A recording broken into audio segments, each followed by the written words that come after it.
Hello, in this video today, I wanted to share with you some things that have been really helpful for me in learning to kind of get over OCD. I used to really struggle throughout my 20s. It was incredibly difficult because I didn't know I had OCD, but I was really struggling with it. And if I'd known these three things that I'm going to talk about today, I think it would have been a much easier time. You can see Bruno there, my dog, walking around in the background. We're here in the mountains. I think it's about to rain, so hopefully it won't, and we can get through this video.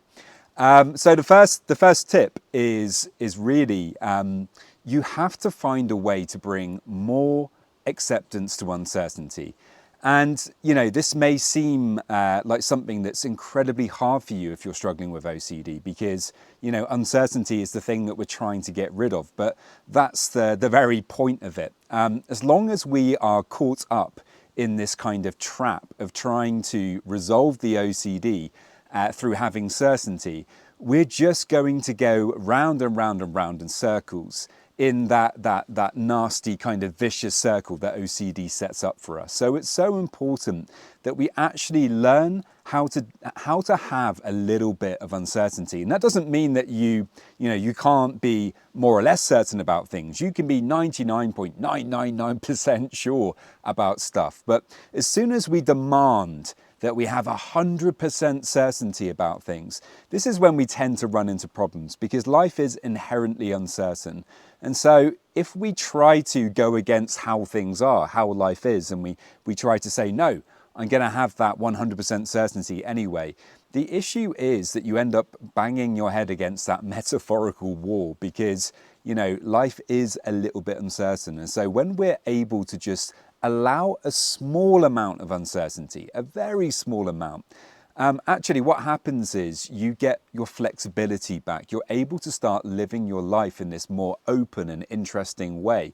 And actually life often ends up opening up for you more opportunities that maybe you wouldn't have discovered otherwise suddenly present themselves because you're actually, you know, opening yourself up to the world. You're opening up to uncertainty. And this is a much more interesting, in my view, way to live your life. Now, the second step is really self-compassion. Now, I was talking about this on the OCD and Anxiety podcast by Robert James Coaching the other day, and self-compassion for OCD is incredibly important, but it's one of those words that we hear kind of thrown around a lot.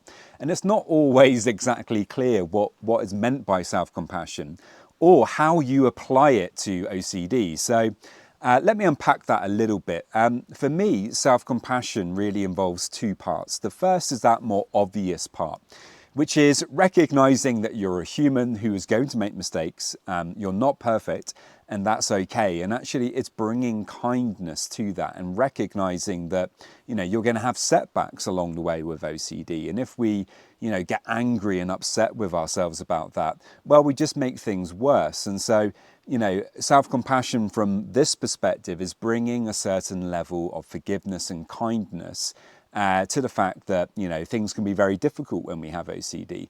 Well, life can be very difficult for everybody in that fact. So it's important that we recognize that. But the other part to it that is less spoken about is a certain word that you may be surprised at, and that is discipline.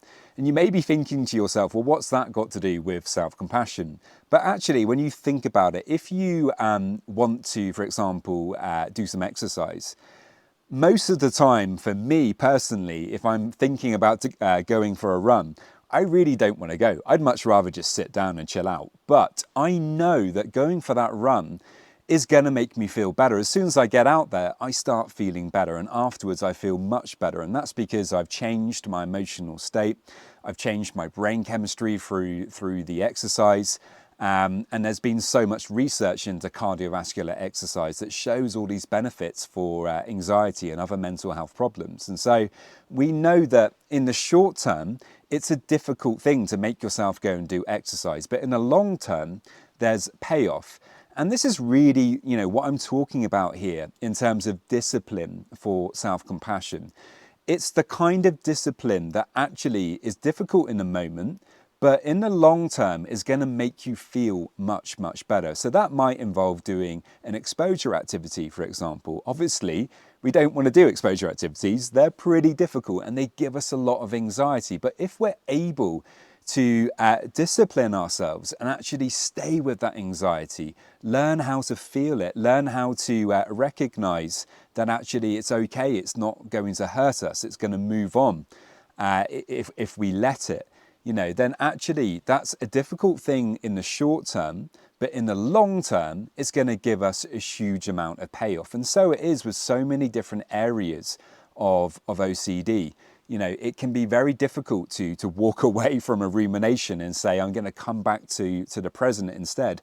But when we have this kind of compassionate, loving discipline, not this stick discipline, that's really not what I'm talking about here at all. I think that's more related to the inner critic, that kind of discipline where the inner critic's horrible and telling us how useless we are because we keep, falling back into old habits with OCD. So we're not talking about that at all. We're talking about this more kind, loving compassion, but that is still disciplined. And in my book, Self-Compassion is finding a balance between that kindness with that discipline. And when we can do that, then actually we can learn to manage OCD much more effectively because we're able to manage our ruminations more. We're able to do that exposure work. We're able to do the other wellness approaches like exercise and diet and things like that really help us as well. So, so many different things that it brings together.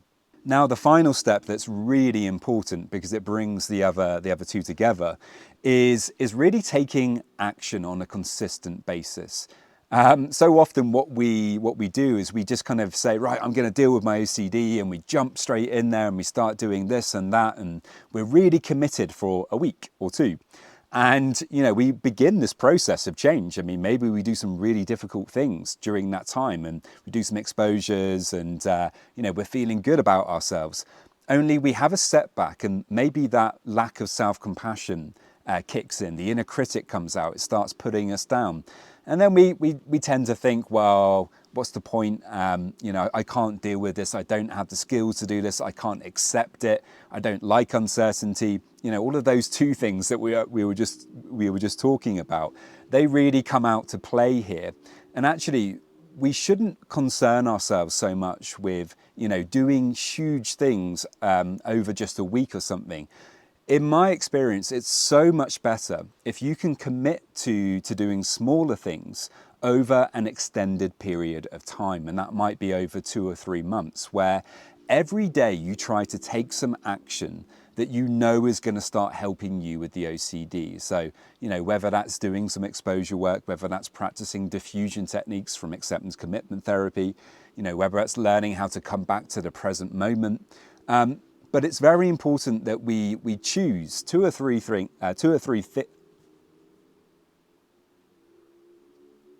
It's very important that we choose 2 or 3 things that we're going to focus on and that we're going to take that action on each day. And when we commit to that and we really make sure that we do those things each day, then, that's when things do actually begin to change in the long term. It's very much having a kind of long-term approach. And, when we do this is when we get everything working for us. You get that neuroplasticity where actually things do begin to change because we're doing it consistently over time. And also that's how our habits change. And so much of OCD is actually about habits. What do we habitually do with these obsessive thoughts? Do we always respond to them in the same way by performing compulsions, or do we gradually, over time, learn how to respond to them differently, learn how to defuse the thoughts, learn how to let go of the ruminations, learn how to face the fears? And when we do this over an extended period of time, well, we get neuroplasticity and things really do begin to change. So many thanks, guys. I really hope that you found that helpful. I really wish I could have known these things in my 20s. It could have saved me a lot of trouble. Please do subscribe to the channel. I would really appreciate that. And look out for videos that will be coming soon. Are you looking to find out more about OCD and anxiety? Then you can check out the OCD and Anxiety podcast by Robert James Coaching. Please remember, all information posted is merely for educational and informational purposes. It is not intended as a substitute for professional advice from a doctor, psychologist, or any other mental health provider. Should you decide to act upon any information, you do so at your own risk. The information that I provide about OCD and anxiety is based upon my own personal experiences, and I cannot guarantee that there are no mistakes or errors.